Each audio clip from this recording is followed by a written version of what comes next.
கர்த்தருடைய பரிசுத்த நாமம் நம் மத்தியிலே மகிமைப்படுவதாக. ஹோப் டிவி நேயர்கள் உங்கள் அனைவரையும் ஆண்டவராகிய இயேசு கிறிஸ்துவ நாமத்தினாலே உங்களை அன்போடு வாழ்த்துகிறேன். இனிய துவக்கம் இந்த நிகழ்ச்சியின் வாயிலாக உங்களை சந்திப்பதில் மிகுந்த மகிழ்ச்சி அடைகிறேன். அநேகருக்கு இந்த இனிய துவக்கம் நிகழ்ச்சி ஆசீர்வாதமாக இருந்து கொண்டிருக்கிறது என்று கர்த்தருக்குள் நம்புகிறேன்.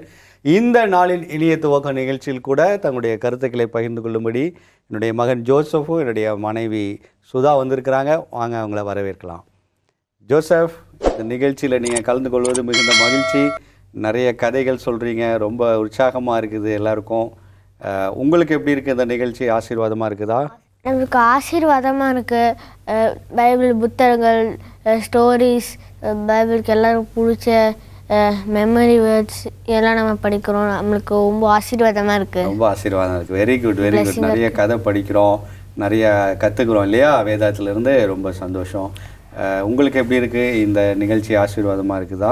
ஆண்டவருடைய சத்தியங்களை அறிந்து கொள்வது ரொம்ப ஆசீர்வாதமாக இருக்குது. கண்டிப்பாக. நான் அவரை தியானிக்கும் தியானம் இனிதாக இருக்கும்னு சங்கீதக்காரன் சொல்கிறார். அதே போல் இந்த நிகழ்ச்சியும் இனிய துவக்கம் இனிதாக இருந்து கொண்டு இருக்கிறது. கர்த்தருக்கு ஸ்தோத்திரம். வழக்கம் போல் நம்ம இனிய துவக்கம் நிகழ்ச்சியை நம்ம ஜோசஃபோட கதையோடு ஆரம்பிக்கலாம். ஜோசஃபோட கதை எல்லாருக்கும் ரொம்ப பிடிக்குது. ஜோசப், இன்றைக்கி என்ன கதை சொல்ல போகிறீங்க? இன்றைக்குனா ஒரு அங்கிள் வந்து பைபிளில் சாம்ஸ் 67:7 வாசிக்க பற்றி நான் சொல்ல போகிறேன். சங்கீதம் 67:7.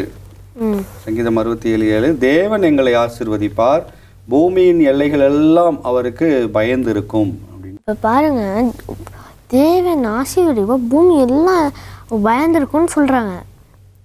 அதை பார்த்துட்டு நம்மளும் அதை மெசேஜ் அனுப்பிச்சுட முடியுமா? அங்கே இருக்கும், நம்ம அங்கே போகலாமா பூமியின் எல்லைகள்லேருந்து இவங்க சொல்கிறாங்க. ஒரு நாள் அவருக்கு போனஸ், அதே நாளில் போனஸ் வருது. அந்த போனஸ் வந்தோடனே அவரில் போனஸ் காசு வருது. அந்த காசு அவர் கொஞ்சம் 67:7 அவர் படித்த மாதிரி அதே இதில் நம்ம டாலர் சேர்த்துக்கிறாங்க. நம்ம சொல்ல போது யூஸ் பண்ண சொல்ல போது நம்ம யூஸ் பண்ணுவோன்னு வச்சுக்கிறாங்க. அது வச்சோடனே என்ன பண்ணுறாங்கன்னா, ஒரு நாள் அவங்களுக்கு வருது, அவங்களோட ஆஃபீஸ்லேருந்து வருது, என்னென்னா ஃபிலிப்பீன்ஸ் நாங்கள் போகிறோம் அப்படின்னு வருது. அங்கே நாங்கள் மெசேஜ் பண்ண போகிறோன்னு அவங்க இதையும் கொடுத்து அனுப்புகிறாங்க. அவங்க பேர் யாராருக்கு உதவி இருந்துச்சா அதை இதை கொடுங்கன்னு இந்த காசையும் கொடுத்து அனுப்பிச்சி விட்றாங்க. கொடுத்து அனுப்பிச்சி விட்டோன்னே அப்படியே கொடுத்துட்றாங்க. அவங்க ரொம்ப நன்றின்னு சொல்லிட்டு வந்துடுறாங்க. அதுக்கப்புறம் வந்தோடனே இன்னொரு ஒரு லெட்டர் வருது. என்ன லெட்டர்னா, தேங்க்யூ, நீங்கள் எங்களுக்கு இந்த $67.7 நீங்கள் கொடுத்தீங்களே, நன்றி அப்படின்னு சொல்லி எங்களுக்கு உதவியாக இருந்துச்சு அப்படின்னு சொன்னாங்க. அப்படின்னு சொல்லி லெட்டர் அனுப்பியிருந்தாங்களா? Very good. ரொம்ப அழகான ஒரு கதை. அதாவது இயேசுப்பா நம்மளை ஆசீர்வதிக்கும் போது நாம் என்ன பண்ணணும், அதை மற்றவர்களுக்கும் பகிர்ந்து கொள்ள வேண்டும் இல்லையா? அது இந்த நபர் அதை ரொம்ப சீராக அதை செய்கிறாங்க. ஏசப்பா ஒரு போனஸ் கொடுக்குறாங்க, அதுலேருந்து என்ன பண்ணுறாங்க, ஒரு அமௌண்ட் எடுத்து வச்சு யாருக்காவது தேவைப்படுறவங்களுக்கு கொடுங்க அப்படின்னு சொல்லி பிலிப்பைன்ஸில் ஊழியத்துக்கு போகிறவங்கள அனுப்புகிறாங்க. அதாவது அவங்களுடைய மனதில் பூமியின் எல்லைகள் எல்லாம் அப்படின்ற வார்த்தை அவங்களுக்கு பதிஞ்சிருக்கு. இப்போ பூமியின் எல்லைகளுக்கெல்லாம் நம்ம அனுப்ப முடியுமா அப்படின்னு யோசிக்கும் போது இப்படி ஒரு வாய்ப்பை ஆண்டவர் உருவாக்கி கொடுக்குறாங்க இல்லையா? இப்படி ஒரு வாய்ப்பை உருவாக்கி கொடுக்குறாங்க. அப்போது நமக்கு ஆண்டவர் கொடுக்கும்போது நாம் என்ன பண்ணணும், மற்றவர்களுக்கும் கொடுக்கணும், தேவைப்படுறவங்களுக்கு நம்ம கொடுத்து உதவணும். ஜோசப், நீங்கள் கொடுப்பீங்களா? ஏசப்பா உங்களுக்கு ப்ளஸ் பண்ணால் நீங்கள் மற்றவங்களுக்கு கொடுப்பீங்களா? கொடுப்பேன். Very good, very good. ரொம்ப வேகமாக பதில் சொல்கிறேன், கண்டிப்பாக கொடுப்பேன் அப்படின்னு சொல்லி. இதே மாதிரி வேறு யாருக்காவது உதவி செய்து நீங்கள் கேள்விப்பட்டிருக்கிறீங்களா? இந்த மாதிரி ஏழைகளுக்கு உதவி செய்கிறத குறித்து கேள்விப்பட்டிருக்கீங்களா? கேள்விப்பட்டிருக்கோம். என்னுடைய வாழ்க்கையிலே நான் ஆண்டவர் ஷாப் ஓப்பன் பண்ண கிருபை செஞ்சாங்க, ஆப்டிக்கல் ஷாப்பு. அதுக்கப்புறம் நான் ஃபஸ்ட்டு ஓப்பன் பண்ணுறதுக்கு முன்னாடி, ஒரு வாரத்துக்கு முன்னாடி டிசைட் பண்ணது, இவ்வளோ வருமானம் இருந்துச்சுன்னா இதுக்கு மேலே வருமானங்கள் வந்தால் ஒரு குறிப்பிட்ட அமௌண்ட்டை நினச்சிருந்தேன். அந்த அமௌண்ட்டுக்கு மேலே வந்துச்சுன்னா நான் உங்களுக்கு 10% அது வைக்கிறது 20% டைத்து வைப்பேன்னு நான் ப்ரேயர் பண்ணியிருந்தேன். ஆண்டவர் வந்து சீக்கிரமாக அதை கிராஸ் பண்ணுறதுக்கு பிஸ்னஸில் உதவி செஞ்சாங்க. ஆண்டவர் நம்மளுக்கு அதிகமாக ஆசீர்வாதத்தை கொடுக்கும்போது நம்மளும் அதே மாதிரி அதுக்கேற்ற மாதிரி அதிகமாக ஆண்டவருக்கு கொடுக்கணும். இப்போ வந்து 20% வைக்கிறதுக்கு ஆண்டவர் வந்து உதவி செஞ்சுருக்காங்க. ஆண்டவருக்கு கோடான கொடி நன்றி. நிறைய பேருக்கு உதவி செய்யணும்னு ஆசை எனக்கு லைஃப்பில். ஏன்னா நம்ம சின்ன பிள்ளையில அப்பா இல்லாமல் வளரும் போது உதவி நிறைய பேர் நம்மளுக்கு செஞ்சுருக்காங்க. அதே மாதிரி கஷ்டப்படுறவங்களுக்கு செய்யணும்னு ஆசை. அது செய்கிறதுக்கு ஆண்டவர் வந்து உதவி செஞ்சுருக்காங்க. கண்டிப்பாக நான் கூட படித்து வளர்ந்ததுலாம் ஸ்பான்சர்ஷிப்பில் தான். எங்கேயோ இருந்து அவங்க அமௌண்ட் அனுப்பி நம்மளை படிக்க வச்ச காரியங்கள்லாம் இருக்குது. அப்போது நமக்கு யாரோ ஒருத்தவங்க உதவி செஞ்சாங்கன்னா நம்மளும் என்ன பண்ணணும், உதவி செய்யணும். ஆண்டவர் நம்மளுக்கு கற்றுக் கொடுத்துருக்குறாங்க.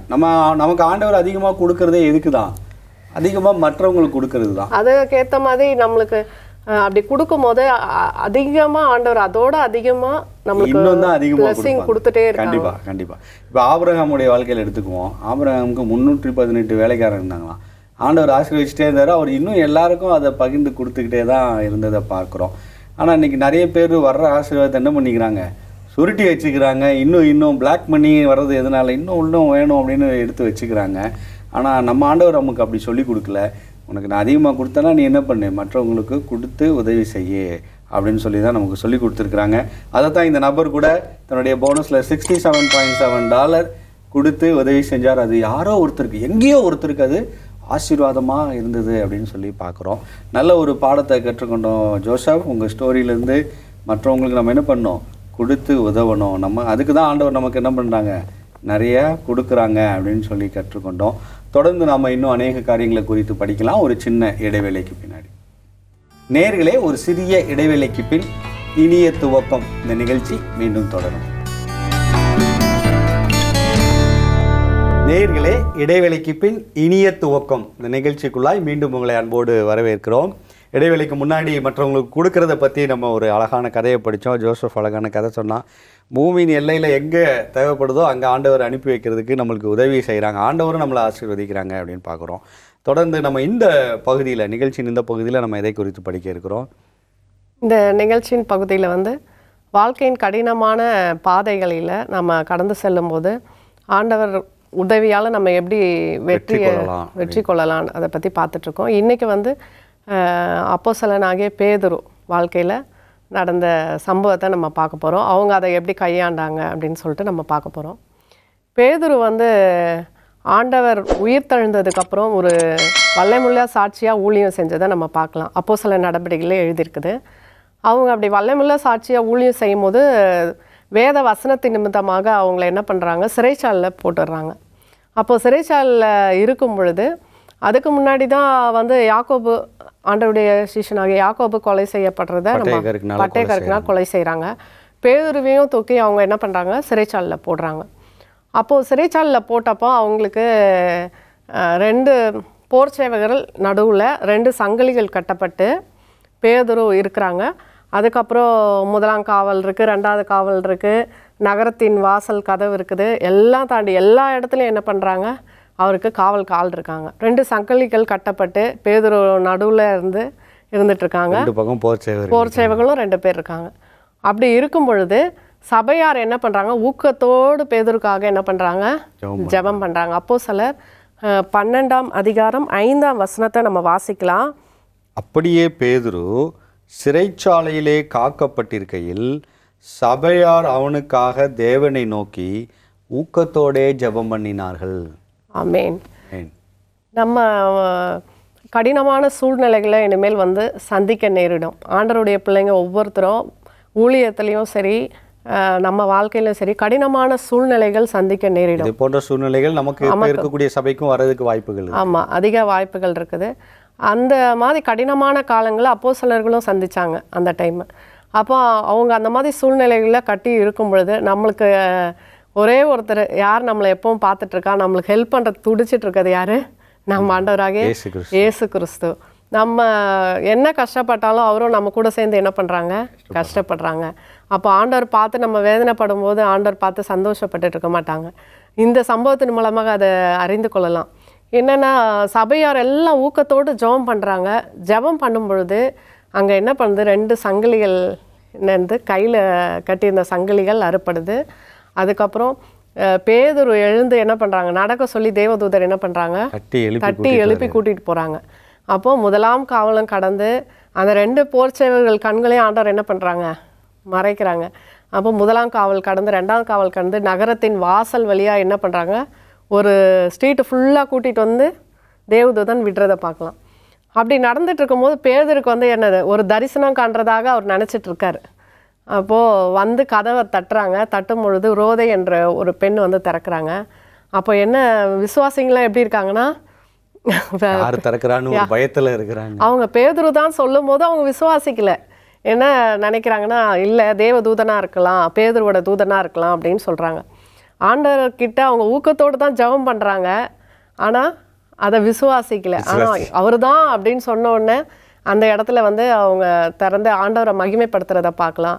அந்த அதிகாரத்திலே கடைசியில் பார்த்தீங்கன்னா 12ஆம் அதிகாரம் 24வது வசனத்தில் தேவ வசனம் வளர்ந்து பெருகிற்று. நம்ம வந்து நம்ம சபையாராக சேர்ந்து ஊக்கத்தோடு கடினமான காலங்களில் நம்ம ஜெபிக்க வேண்டும் என்று இதை நம்ம கற்றுக்குறோம். நம்மளுடைய போதகர்களுக்கும் ஊழியர்களுக்கும் ஒரு கஷ்டம்னும் போது, ஊழியத்துக்கு ஒரு துன்பம் வரும் பொழுதும், சட்டங்கள் மாற்றப்படும் போதும் நம்ம எல்லாரும் எழுந்து என்ன பண்ணோம், சபையாராய் ஊக்கத்தோடு என்ன பண்ணணும், ஜெபிக்கணும். ஒரு சபையில் ஒரு விசுவாசிக்கு ஒரு பிரச்சனைனா, ஒரு சபையில் ஒரு விசுவாசிக்கு ஒரு வியாதி என்றால் நம்ம என்ன பண்ணோம், சபையாரெல்லாம் இணைந்து என்ன பண்ணோம், ஊக்கத்தோடு ஜெபம். கடினமான காலங்கள் நம்ம அவங்களுக்கு உதவி செய்யணும். கண்டிப்பாக கடினமான காலங்களில் உதவி செய்யணும். அவர்களுக்காக ஊக்கத்தோடு என்ன பண்ணணும், ஜெபிக்கணும். யாக்கோபு 5:16 நம்ம வாசிக்கும் போது, நீதிமான் செய்யும் ஊக்கமான வேண்டுதல் மிகவும் பலனுள்ளதாக இருக்கிறது. முதல்ல நீதிமானாக இருக்கணும். நம்ம ஜெபிக்கிற அந்த ஜெபம் வந்து மிகவும் பலனுள்ளதாக இருக்குது. யாக்கோபு 5:16 வாசிங்க. யாக்கோபு 5:16. நீங்கள் சொஸ்தமடையும்படிக்கு ஒருவர் உங்கள் குற்றங்களை ஒருவருக்கொருவர் அறிக்கையிட்டு ஒருவருக்காக ஒருவர் ஜெபம் பண்ணுங்கள். நீதிமான் செய்யும் ஊக்கமான வேண்டுதல் மிகவும் பலனுள்ளதாக இருக்கிறது. சொஸ்தமடையும்படிக்கு ஒருவருக்கொருவர் நம்ம என்ன பண்ணோம், ஜெபிக்கணும். அப்போது நம்மளுடைய சபைக்கு எதிராகவும் நம்ம சட்டங்கள் மாற்றப்படும் பொழுதும் சரி, சபையில் உள்ள விசுவாசிங்களுக்கு ஒரு துன்பம் வந்தாலும் சரி, அவர்கள் வியாதிப்பட்டாலும் சரி, நம்ம எல்லாரும் ஒருவருக்கு ஒருவர் என்ன பண்ணோம், அன்பை பகிர்ந்து கொண்டு ஒருவருக்காக ஒருவர் ஊக்கத்தோடு என்ன பண்ணோம், ஜெபிக்கணும். அப்படி நம்ம நீதிமான் செய்யும் ஊக்கமான வேண்டுதல் மிகவும் பலனுள்ளதாக இருக்குது. அந்த ஜெபம் வந்து நம்மளை என்ன பண்ணும், இந்த எப்பேற்பட்ட கட்டுக்களாக இருந்தாலும் விடுதலை பண்ணும். அது சிறைச்சாலை கட்டுக்களாக இருக்கும், கட்டுக்களாக இருக்கட்டும், பிசாசின் கட்டுக்களாக இருக்கட்டும், வாழ்க்கையின் போராட்டங்களாக இருக்கட்டும், சபையார் ஒருமனப்பட்டு ஜெபிக்கும் பொழுது ஆண்டவருடைய வல்லமை என்ன பண்ணுது, இறங்குது. ஆண்டவர் வசனம் கூட சொல்லப்பட்டிருக்குது, 2-3 பேர் நாமத்தினாலே எங்கே கூடியிருக்கிறார்களோ அவர்கள் மத்தியிலே நான் இருக்கிறேன் ஆண்டவர் சொல்கிறாங்க. யோவான் 17ஆம் அதிகாரத்தில் ஆண்டவர் வந்து ஒரு ஜெபம் பண்ணுறாங்க. அதில் நாம் எல்லாரும் ஒன்றாக இருப்பது போல அவர்கள் எல்லாரும் ஒன்றாக இருக்கும்படி வேண்டிக் கொள்கிறேன். அப்போது பிதா குமாரன் பரிசுத்த ஆவியானவர் எப்படி ஒருமனமாக இருக்கிறாங்களோ அதே மாதிரி சபையின் மக்களும் ஒருமனதாய் கூடி ஒரு விண்ணப்பத்தை வைக்கும் பொழுது ஆண்டவருடைய தேவதூதன் அந்த இடத்துல இறங்கி வந்து எப்படி அந்த வாழ்க்கையின் போராட்டமான சூழ்நிலையில் கடினமான பாதையில் பேதுருவை விடுதலை பண்ணாங்களோ அதே மாதிரி நம்முடைய ஊழிய பாதையில் கடினமான சட்டங்கள் பிறப்பிக்கும் பொழுதும் நம்ம வந்து என்ன பண்ணணும், ஊக்கத்தோடு சபையார் எல்லாம் ஒருமனப்பட்டு ஜெபிக்கும்போது அந்த சட்டங்களை மாற்றக்கூடிய வல்லமை, ஆண்டருடைய வல்லமை இறங்கி வந்து எல்லாத்தையும் என்ன பண்ணும், நம்ம மாற்றுவோம். சந்தேகம் இல்லை. இந்த 2 வசனத்திலையும், அதாவது யாக்கோபு 5:16 அப்போஸ்தலர் 12:5 ஒரு வார்த்தை நான் பார்க்குறேன், ஊக்கமான ஜெபம். ஏன்னா நார்மலாக அவங்க எழுதியிருக்கலாம் சபையாரெல்லாம் கூடி ஜெபம் பண்ணாங்க அப்படின்னு எழுதாமல் ஊக்கத்தோடே ஜெபம் பண்ணினார்கள்னு இருக்குது. அதே போல் எனக்கு ஒன்று ஞாபகம் வருது. நான் ஹாஸ்பிட்டலில் ஃபஸ்ட்டு ஜோசப் எடுக்கும்போதும் அப்புறம் சிசேரியன் 2ஆவது டைம் பண்ணாங்க. 2 months அவன் பேபியாக இருக்கும்போது கட்டி ஆப்ரேஷன். அப்போது சபையாரெல்லாம் நான் அங்கே ஆப்ரேஷன் நடந்துகிட்ருக்கு ஒரு நாள் ஃபுல்லாக இங்கே வந்து கோடம்பாக்கம் சர்ச்சில் வந்து எல்லாரும் கூடி எனக்காக என்ன பண்ணாங்க, ஜெபம் பண்ணாங்க. அந்த ஆப்ரேஷன் சக்ஸஸ்ஃபுல்லாக முடியறதுக்கு உதவி செஞ்சாங்க ஆண்டவர். கடினமான காலங்களில் ஊக்கமான ஜெபம் நம்மளுக்கு உதவியாக இருக்குதுன்னு பார்க்குறோம். அப்படி தான் இந்த இடத்துல அப்போஸ்தலரில் அவங்க ஜெபிக்கிறாங்க, சபையாரெல்லாம் சேர்ந்து நைட்டு ஃபுல்லாக ஜெபிக்கிறாங்க. காலையில் போய் பேதுரு வந்து நிற்கிறார் விடியற் காலையில். அப்படிப்பட்ட ஊக்கமான ஜெபம் இன்றைக்கு மிகவும் அவசியமாக இருக்கிறது. நிச்சயமாக அது நமக்கு தேவை. நல்லா நம்ம நிறைய கருத்துக்களை படிச்சுட்ருக்கோம். தொடர்ந்து நம்ம படிக்கலாம் ஒரு சின்ன இடைவேளைக்கு பின்னாடி. நேயர்களே, ஒரு சிறிய இடைவேளைக்கு பின் இனிய துவக்கம் இந்த நிகழ்ச்சி மீண்டும் தொடரும். நேயர்களே, இடைவேளைக்கு பின் இனிய துவக்கம் இந்த நிகழ்ச்சிக்குள்ளாய் உங்களை மீண்டும் அன்போடு வரவேற்கிறோம். இடைவேளைக்கு முன்னாடி இனிய துவக்கம் நிகழ்ச்சியில் அப்போஸ்தலனாகிய பேதுரு எப்படி கடினமான காலங்களை கடந்து வந்தாங்க, அந்த சபையே ஒரு கடினமான காலங்களில் இருந்த நேரத்தில் ஊக்கமான ஜபத்தினால அதை கடந்து வந்தாங்க. இன்றைக்கும் சபையில் யார் துன்பப்பட்டாலும் நம்ம என்ன பண்ணணும்? ஊக்கமான ஜபம் அவங்களுக்கு அவசியமாக இருக்குது. அதை நம்ம கொடுக்கும் பொழுது நிச்சயமாக ஆண்டவர் அந்த கடினமான காலங்களை கடந்து வர கிருபை செய்வார். இல்லை, நம்ம ஒரு ஆள் தனியாக போராடுறதை விட சபையாக எல்லாம் ஒற்றுமையாக போராடும் பொழுது நிச்சயமாக ஆண்டவர் வெற்றியை கொடுக்குறார். பேதுரு கொடுத்த மாதிரி கையில் கட்டியிருக்கிற சங்கிலியை கலட்டி ஆண்டவர் அற்புதமாக வெளியே கொண்டு வந்தார் இல்லையா? 3 வாசலை கடந்து வெளியே வந்து ஆண்டவர் நகரத்தில் விட்டுட்டு போகிற அளவுக்கு ஆண்டவரால் முடியும். இது ஆண்டவருக்கு எளிதான ஒரு காரியம். சரி, நம்ம இன்றைக்கு உள்ள ஒரு வாக்குத்தத்தம் அல்லது வேதாகமத்தில் நிறைய வாக்குத்தத்தங்கள் நம்ம பார்த்துக்கிட்டே வரோம். அதில் ஒரு வாக்குத்தத்தம் 1 ராஜாக்கள் புஸ்தகத்திலேருந்து நம்ம பார்க்கலாம். 1 ராஜாக்கள் 3வது அதிகாரம் 14வது வசனம். இது சாலமோனுக்கு ஆண்டவர் கொடுக்குற வாக்குத்தத்தம் இன்றைக்கி நமக்கு ஆண்டவர் கொடுக்கறது. கவனமாக நம்ம படிக்கலாம். 1 ராஜாக்கள் 3:14. உன் தகப்பனாகிய தாவீது நடந்தது போல நீயும் என் கட்டளைகளையும் என் நியமங்களையும் கைக்கொண்டு என் வழிகளில் நடப்பாயாகில் உன் நாட்களையும் நீடித்திருக்க பண்ணுவேன் என்றார். ஆமென். யாருக்காவது ஆயுசு கம்மியாகணும்னு ஆசை இருக்குமா? எல்லாருக்குமே இன்னும் வருஷம் நம்ம உயிரோடு இருக்கணும் அப்படின்னு தான் நினைப்பாங்கல்ல. எவ்வளோ வயசு 100 வயசானாலும் இன்னும் கொஞ்சம் உயிரோடு இருக்கணும்னு தான் நினைப்பாங்க. அப்படி நினைக்கக்கூடியவர்களுக்குன்னா எல்லாருக்கும் தான், எல்லாருமே அப்படி நினைக்கிறாங்க இல்லையா? அவங்களுக்கான ஒரு வாக்குத்தத்தம் தான் இது. என்னது? உன் நாட்களையும் நீடித்திருக்க பண்ணுவேன் அப்படின்னு சொல்லி ஆண்டவர் சொல்கிறாங்க. அப்போது நாட்கள் நீடித்திருக்க வேண்டுமானால் நமக்கு இந்த ஒரு வாக்குத்தத்தம் அவசியமாக இருக்குது. இங்கே ஆண்டவர் வந்து சாலமோனை பார்த்து சொல்கிறாங்க. சாலமோனை பார்த்து ஆக்சுவலாக இந்த இடத்துல சாலமோன் வந்து ஆண்டவர்கிட்ட ஜெபிக்கிறாரு. ஆண்டவர் அந்த ஜெபத்தை கேட்டு பதில் கொடுக்குறாங்க. என்ன ஜெபிக்கிறாரு சாலமோன்? எனக்கு வந்து ஞானத்தை கொடுங்க அப்படின்னு சொல்லி கேட்குறாரு. அப்போ ஆண்டவர் ஞானத்தையும் கொடுத்து ஐஸ்வர்யத்தையும் கொடுக்குறாங்க. ஐஸ்வர்யம், ஞானம் இது எல்லாம் இருப்பதை காட்டிலும் இது நமக்கு எவ்வளோ முக்கியமாக இருக்குது? ஆயுசு நாட்கள் முக்கியமாக இருக்குது இல்லை? எல்லாருக்குமே ஆயுசு நாட்கள் அதிகமாக வேணும்னு தான் நம்ம ஆசைப்படுவோம். அப்படி தான் இங்கே சாலமோனுக்கு ஆண்டவர் அந்த 2யுமே கொடுத்துட்டு அடுத்ததாக என்ன சொல்கிறாங்க? உன் நாட்களையும் நீடித்திருக்க பண்ணுவேன் அப்படின்னு சொல்கிறாங்க. அப்போது இங்கே சாலமோனுக்கு கொடுத்த அதே வாக்குத்தத்தம் இன்றைக்கி நமக்கு ஆண்டவர் கொடுக்குறாங்க. உன் நாட்களையும் நீடித்திருக்க பண்ணுவேன். உங்கள் நாட்களை என்னுடைய நாட்களை, அதை பார்த்து கொண்டு இருக்கிற ஒவ்வொரு நேயருடைய நாட்களை நீடித்திருக்க பண்ணுவேன் அப்படின்னு சொல்கிறாங்க. ஆனால் அந்த நீடித்திருக்க பண்ணணும் அப்படின்னா நம்ம என்ன செய்யணும்? அதுதான் அந்த வசனத்துடைய முதல் பகுதியில் கொடுக்கப்பட்டிருக்குது. உன் தகப்பனாகிய தாவீது நடந்தது போல. இப்போ நம்முடைய அப்பாவை அவங்க முன்னோர்களை யோசித்து பார்த்தா அவங்க எப்படி இருந்திருக்கிறாங்க? ஆண்டவருக்கு முன்பாக எப்படி உத்தமமாக நடந்தாங்களோ அதே போல் நாமும் நடக்கணும். அதுதான் சாலமோனுக்கு ஆண்டவர் சொல்கிறார், உன் தகப்பனாகி தாவீது எப்படி நடந்தார்?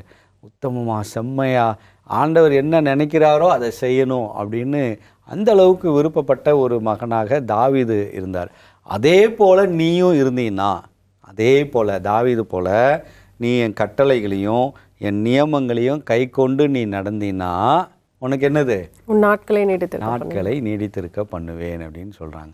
இப்போது நாட்கள் நீடித்திருக்க வேண்டும், ஆயுசு நாட்கள் அதிகமாக வேண்டும், பெருக வேண்டும் என்றால் கற்பனைகளையும் கட்டளைகளையும், ஆண்டவருடைய கற்பனைகளையும் ஆண்டவருடைய கட்டளைகளையும் நம்முடைய முன்னோர் கை கொண்டது போல் நாமும் கை கொண்டு வந்தோம் அப்படின்னா நிச்சயமாக நம்முடைய நாட்களும் நீடித்திருக்கும்படியாக ஆண்டவர் செய்வாங்க.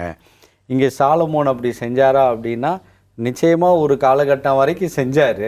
ஆனால் அதுக்கப்புறம் என்ன பண்ணிட்டார்? திருப்பி அவர் பாவத்தில் விழுந்துட்டார் அப்படின்னு பார்க்குறோம்.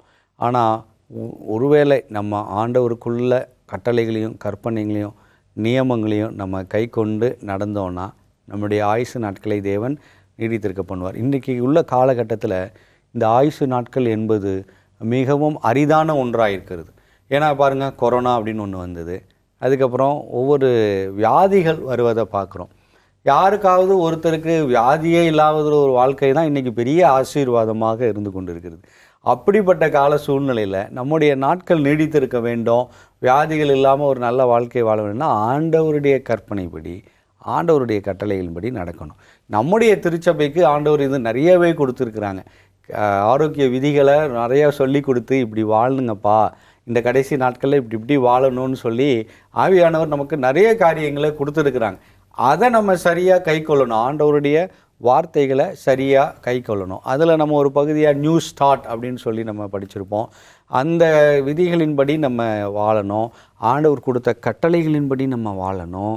ஆரோக்கிய விதிகள், ஆண்டவருடைய நியாயப்பிரமாணம், இதன்படி நம்ம சரியாக வாழும் பொழுது நமக்கு என்ன கிடைக்குது? நீடித்த நாட்கள், நீடித்த ஆயுசு நாட்கள் கிடைக்கிறது நம்ம பார்க்குறோம். இதை நீங்கள் விருப்பப்படுறீங்களா? நீடித்த ஆயுசு நாட்கள் வேணும்னு ஜோசப், நீங்கள் விருப்பப்படுறீங்களா ரொம்ப நாள் வாழணும் அப்படின்னு சொல்லி?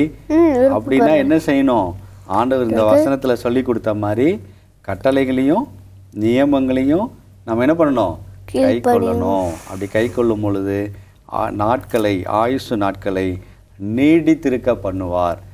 நம்முடைய தேவன் நம்முடைய ஆயுசு நாட்களை நீடித்திருக்க பண்ணுவார். இதை பார்த்து கொண்டிருக்கிற எந்த நேயராக இருந்தாலும் சரி, அவங்களுடைய ஆயுசு நாட்களையும் ஆண்டவர் நீடித்திருக்க பண்ணுவார். எப்பொழுது? இதன்படி, கட்டளைகளின்படி, நியமங்களின்படி வாழும் பொழுது. ஆண்டவர் கொடுத்த கட்டளையின்படி வாழ்வோம், நீடித்த ஆயுசு நாட்களை பெற்றுக்கொள்வோம். ஆமென். ஆமென். கர்த்தருக்கு ஸ்தோத்திரம். நம்ம ஜெபிக்கலாமா? ஜெபிக்கலாம். எங்கள் அன்புள்ள ஆண்டவரே, அருமையான இந்த நிகழ்ச்சிக்காக நன்றி செலுத்துகிறோம். இந்த நிகழ்ச்சியின் வாயிலாக எங்களுடைய ஆவிக்குரிய வாழ்க்கைக்கு பிரயோஜனமாக அநேக கருத்துக்களை நீங்கள் எங்களுக்கு சொல்லிக் கொடுக்குறீங்க இயேசுப்பா. அதன்படி வாழ எங்களுக்கு கிருபை செய்யுங்க ஆண்டவரே. நாங்கள் மற்றவர்களுக்கு கொடுப்பதற்காக நீர் எங்களுக்கு கொடுக்கிறீர் என்பதை உணர்ந்தவர்களாக அநேகருக்கு உதவி செய்ய எங்களுக்கு பலன் கொடுங்க ஆண்டவரே. அப்போஸ்தலர்கள் காலத்தில் அந்த சபையார் ஊக்கமாக ஜெபித்து பேதுருவை ஆண்டவரே அந்த கடினமான காலகட்டங்களில் விடுதலை பண்ணும்படியாய் நீர் கிருபை செய்தீர். அதே போல் இந்த கடைசி நாட்களில் நாங்கள் சபையாக ஒரு மனமாக, ஒற்றுமையாக, ஊக்கமாக ஒருவருக்கொருவர் ஜெபிக்க எங்களுக்கு கிருபை பாராட்டுங்க ராஜா. விசேஷமாய் தகப்பனே, எங்கள் ஆயுசு நாட்கள் நீடித்திருக்க வேண்டும் என்றால் உடைய கட்டளைகளையும் கற்பனைகளையும் கை கொள்ள வேண்டும் என்று எங்களுக்கு கற்பித்தீரே ஆண்டவரே. இதுவரைக்கும் நாங்கள் ஒரு வேளை இதை பார்த்து கொண்டிருக்கிற நேரோ அல்லது நாங்களோ இதுவரைக்கும் நாங்கள் அப்படி கட்டளைகளை கை கொள்ளலாம். இனிமேல் எங்களுடைய ஆயுசு நாட்கள் நீடித்திருக்கும்படியாய் நாங்கள் கை கொள்ள கிருபை செய்கிற இதை பார்த்து கொண்டிருக்கிற ஒவ்வொரு நேயருக்கும் கடினமான காலங்கள் இருந்தாங்கன்னா நீங்கள் கரம் பிடித்து நடத்தும்படியாய், ஆசீர்வதிக்கும்படியாய் இயேசுவின் மூலம் ஜெபிக்கிறோம் எங்கள் ஜீவனுள்ள நல்ல பிதாவே. ஆமென். கர்த்தருக்கு ஸ்தோத்திரம். நல்ல கதைகளையும் கருத்துக்களையும் நம்ம கற்றுக்கொண்டோம். நிச்சயமாக நம்முடைய ஆவிக்குரிய வாழ்க்கைக்கு பிரயோஜனமாக இருக்கும் என்பதில் எந்தவித சந்தேகமில்லை. தொடர்ந்து நிகழ்ச்சியில் கலந்து கொள்வதற்கு மிக்க நன்றி. கர்த்தர் உங்களை ஆசீர்வதிப்பாராக. நேயர்களே, இந்த நாளின் இனிய துவக்கம் நிகழ்ச்சி உங்களுக்கு ஆசீர்வாதமாக இருந்திருக்கும்னு நான் கர்த்தருக்கும் நம்புகிறேன். உங்களுக்கும் ஆயுசு நாட்கள் நீடித்திருக்க வேண்டுமா? கட்டளைகளையும் நியமங்களையும் கை கொள்ளுங்க. கர்த்தர் உங்கள் ஆயுசு நாட்களை பெருக பண்ணுவாராக. மீண்டும் மற்றொரு நிகழ்ச்சியில் உங்களை சந்திக்கிறேன். அதுவரை தேவன் உங்களை ஆசீர்வதிப்பாராக. ஆமென்.